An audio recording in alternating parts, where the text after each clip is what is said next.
আসসালামু আলাইকুম রহমতুল্লাহ। গত ক্লাসে ধারার আরেকটি অঙ্ক নিয়ে হাজির হয়েছিলাম। এখন ভিন্ন একটি নিয়মের অঙ্ক নিয়ে হাজির হয়েছি। গত ক্লাসে যে অঙ্কটি ছিল সে অঙ্কের ভিতরে দেওয়া ছিল কি এই ধারাটির শেষ অঙ্ক, মানে শেষটা কি আসবে, ধারাবাহিকভাবে গেলে এই শেষ অঙ্কটা কি আসবে, এই নিয়মের অঙ্কটি ছিল। এখানে শেষ অঙ্কটি কিন্তু দিয়ে দেওয়া আছে। এই নিয়মটি একটু ভিন্ন হবে।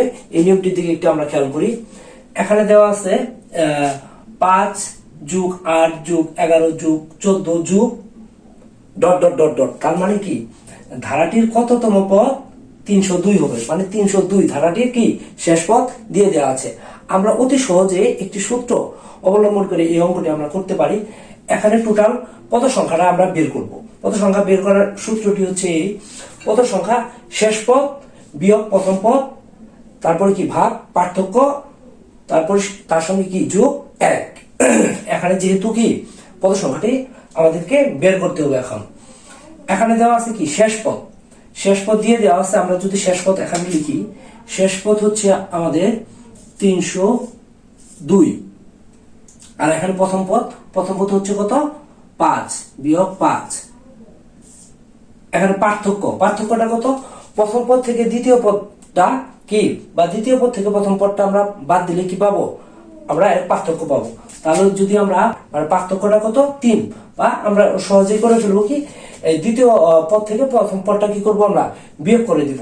দ্বিতীয় পদ থেকে যদি আমরা প্রথম পদ বিয়োগ করি সেক্ষেত্রে আমাদের কত আসবে, 8 বিয়োগ 5 সমান সমান কত 3। তার মানে কি আমাদের পার্থক্য হচ্ছে কত 3 যোগ 1। এখানে 302 থেকে যদি আমরা 5 বিয়োগ করি সেক্ষেত্রে আমাদের কত আসবে 200। যদি বিয়োগ করি তাহলে আমাদের আসবে এখানে 3 আর এখানে হচ্ছে 2 2 5, তার মানে হচ্ছে 297 যোগ 1 আর ডিভাইডেড বাই 3। আচ্ছা, তাহলে যদি আমরা কাটাকাটি করি তাহলে আমাদের আসবে কত 99।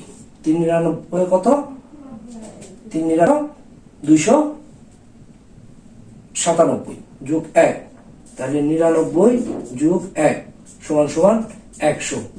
তার মানে এখানে কততম পদটি এত হবে, এখানে উত্তর দেওয়া আছে কত 100তম। তার মানে 100তম পদটি হবে কি কাঙ্ক্ষিত উত্তর।